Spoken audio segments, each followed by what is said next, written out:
Clinton Prison Escape 2015 when the cameras went dark and he vanished. The night the cameras went dark.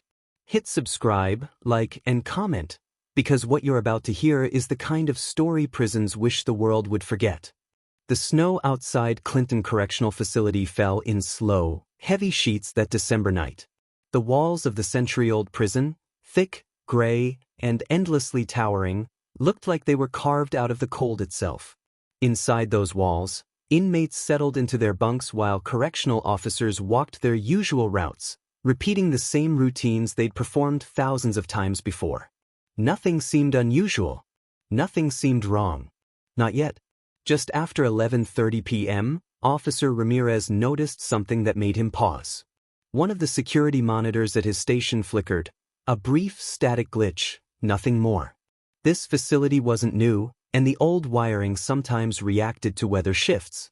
He shrugged and tapped the side of the screen. It steadied. At 11:32, it glitched again. At 11:33, the screen went completely black. Ramirez leaned closer, frowning. The monitor showed one of the facility's most sensitive corridors, a long hallway near the honor block, where two inmates named Rowan Maddox and Daniel Hart were housed. Both men were known for their quiet intelligence more than anything else. They weren't loud. They weren't chaotic. They were patient. And patience, in prison, can be the most dangerous thing of all. Ramirez called in the malfunction to the central unit. They told him maintenance would look at it in the morning. It was late, the weather was unstable, and nothing else in the building seemed out of place. Probably snow messing with the line, they said. But the truth was far stranger. At 12:04 a.m., routine checks continued. Officers walked the same halls they always walked. Keys jingled. Radios hummed. Doors remained locked. Everything looked exactly as it should. It always did, until it didn't. At 5:17 a.m., during morning count, Officer Hensley stepped in front of cell 246. He froze. Inside the cell, Rowan Maddox's bunk was neatly made. His folded uniform lay perfectly positioned on the mattress. His boots were placed side by side beneath the frame. His small personal items, photographs, letters, a worn paperback, were lined up with military precision. There was just one thing missing. Rowan. Hensley blinked, then checked again, thinking maybe Rowan was hidden in a shadow or pressed against a corner. He called his name once. Twice. Then louder. No answer. Down the hall, Daniel Hart's cell told the same story, tidy, organized, eerily undisturbed, except for the fact that he was gone. 2 inmates missing. 2 cells untouched. 2 beds made like hotel rooms. And nowhere, on any camera, was there footage showing how they left. Because sometime between 11:30 p.m. and sunrise, as the snowstorm tightened its grip around the prison, every camera in the escape route suffered unexplained blackouts, all logged within the same 4-minute window. By 6 a.m., the entire prison was locked down. Radios crackled with urgent commands. Officers swept hallways, storage rooms, stairwells, and utility tunnels. Doors were checked, double-checked, then checked again. Nothing. No signs of struggle. No broken locks. No forced entry or exit. Just absence. A quiet, calculated kind of silence that felt colder than the air outside. When senior investigators arrived, they reviewed the logs. Every malfunction, every flicker, every blackout, synchronized too perfectly to be coincidence. Someone understood the building better than they should have. Someone knew exactly when and where the security gaps would hit. And then came the discovery that turned the entire case upside down. Near the basement level, behind a locked maintenance panel no inmate should have known existed, they found something wedged between old pipes, a scrap of fabric from a prison uniform. It belonged to one of the missing men. And it wasn't supposed to be there. The investigators exchanged looks. Everyone felt it. This wasn't an accident or a lucky break. This was planned. Precise. Methodical. But what they found when they opened the next panel, the lead investigator whispered, changed everything. The basement maintenance corridor hadn't been used in years. Its concrete walls were stained with time, its pipes rattled with the cold, and its air carried the smell of rust and dust. Investigators gathered around the old access panel, flashlights slicing through the darkness like thin blades of light. Detective Marlowe knelt beside the panel, studying the strip of uniform fabric caught on the metal hinge. The edges were frayed, not torn by force, but snagged during movement. Someone had passed through here. Recently. Captain Ellis, the prison's internal affairs supervisor, stepped forward. This panel hasn't been opened since the renovation logs from '92, he said, scrolling through an old tablet. No inmate should know it exists. But someone did. Marlowe pried the panel open. The old screws groaned, metal grinding against metal. Behind it, a narrow utility gap stretched downward into darkness. Pipes ran along the walls, some dripping condensation, others warm from the building's heating system. "Get me a ladder," Marlowe said. "We're going down." When her boots hit the lower level, she understood immediately this wasn't an escape born from chaos. It was an escape built from planning, precision, and patience so quiet it almost felt invisible. The tunnel was cramped, too tight for most people to willingly crawl through. But the dust on the floor told a story. Patterns were disturbed, streaked by elbows and knees, the marks of people squeezing through. There were no footprints. Just slide marks. Someone had crawled. Someone determined. Someone who knew the layout better than many officers did. Ellis climbed down beside her, holding the flashlight higher. The beam hit a network of branching pipes disappearing into multiple directions.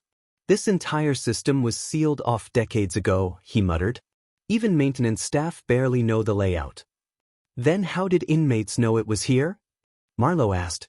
Ellis didn't answer. They followed the slide marks deeper. The air grew warmer, thicker.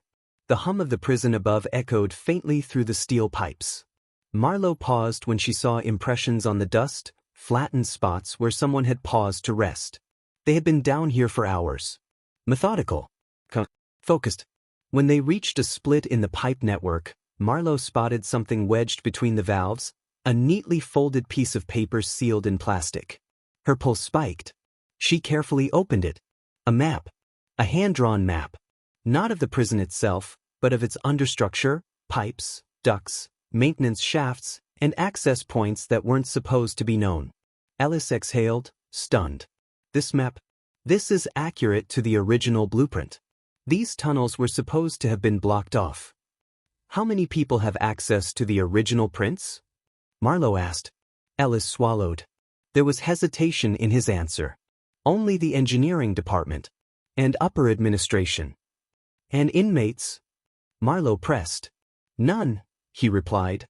"Absolutely none." But someone had seen those prints. Someone had studied them. Someone had used them. The slide marks led deeper still, past a low intersection where the ceiling dropped to barely 2 feet. Marlowe slid on her stomach to examine the floor. More fabric fibers. A piece of torn plastic. A metallic scrape along the concrete. They crawled for nearly 30 minutes until the tunnel opened into a larger chamber, a forgotten mechanical hub with old generators and dust-covered panels. On the far wall, something caught Marlowe's eye. An opening. Freshly cut, edges smooth, debris swept aside. Ellis stepped closer, shining the light through the hole. Cold air drifted in. Snowflakes floated through. Marlowe's breath caught. "It leads outside," she whispered. This wasn't a spontaneous escape. This was engineered. Ellis stared at her, voice tight. But the cameras, the timing, no inmate could have synced all of that. Marlowe shook her head slowly. Not without help. The room fell silent. Someone inside the prison, someone trusted, someone with access, had been involved. And the deeper they went, the more one truth became unavoidable. This wasn't just an escape. It was a collaboration. And the person who made it possible was still inside the prison. Snow fell in sharp, wind-driven sheets as search teams spread across the forest line beyond the prison perimeter. Flashlights streaked through the dark like desperate signals, cutting across fallen branches and icy footprints. The prison sirens had finally gone silent, but the tension remained, a cold, vibrating pressure in the air. Detective Marlowe stood just outside the breach point in the wall, studying the scene. Fresh prints were scattered near the escape hole, some clear, some smudged. 2 sets. Parallel. Coordinated. She could tell immediately that the men hadn't run blindly into the night. They had followed a plan to the letter. A young officer approached, breath steaming in the cold. "We found another trail," he said. "It leads toward County Road 17, but the prints fade out fast. Looks like they split up." Marlowe nodded. "That's exactly what they'd want us to think." Back inside the prison, Captain Ellis reviewed the overnight logs, flipping through pages as if searching for something that should have been obvious but wasn't. Every time he turned a sheet, his shoulders tightened. "Something wrong?" Marlowe asked. He hesitated. "This shift report, it's incomplete." "Missing entries?" she pressed. "No," he said quietly. "Someone rewrote them." Marlowe's chest tightened. Who had access? Ellis didn't look up. Only senior supervisors. She didn't need him to say the rest. The investigation now had two targets: the men who escaped and the person who had smoothed their path. Hours later, the interrogation block filled with the low hum of fluorescent lights. Marlowe watched through the one-way glass as the prison employee they brought in, Miss Tilda Kerr, sat rigid in her chair. Her hands trembled slightly, but her eyes held steady. She looked like someone who had rehearsed this moment. Marlowe entered the room, a folder tucked under her arm. She dropped several photos onto the metal table: tunnel maps, tool markings, altered shift logs. Kerr didn't even blink. "You knew about the old tunnels," Marlowe began. "You knew which cameras had blind spots. You knew which officers wouldn't question a missing line in the log." She paused, leaning in. "You didn't just help them escape. You orchestrated it." Kerr's eyes flickered. "Just once." Marlowe opened the next photo, of the underground chamber with the fresh cut in the wall. "This took months of planning," she continued. "Someone supplied information. Someone created time windows. And someone gave them the confidence to believe this could work." Kerr finally whispered, "I only wanted them out. That's all." "Why?" Marlowe asked. Kerr's voice cracked. "Because nobody listened. For years, I filed requests about broken locks, dead cameras, missing tools, ignored. Everything ignored. They thought the place was perfect. Untouchable." She looked down at her hands. "I showed them the truth." Marlowe stared at her. "You risked everything." "I didn't risk anything," Kerr said sharply. "They did." She exhaled. "I only told them where the cracks were." By dawn, news helicopters circled overhead, broadcasting images of the largest manhunt the region had seen in decades. Roadblocks shut down highways. K-9 teams searched through snowdrifts. Every lead felt urgent. But as the day wore on, a truth settled uncomfortably over the command center. The men had a head start measured in weeks, not hours. In the afternoon briefing, Marlowe laid out the latest evidence. "The escape wasn't an act of desperation," she explained to the room. "It was an operation. Planned, tested, and executed with someone guiding them." Ellis looked sick. "They could be anywhere." "Not anywhere," Marlowe replied. "They're following a route. One they've studied. One they know better than we do." That night, as Marlowe prepared to leave the perimeter, a deputy ran toward her, waving a sealed envelope. "Detective, this just arrived. No return address." Marlowe opened it.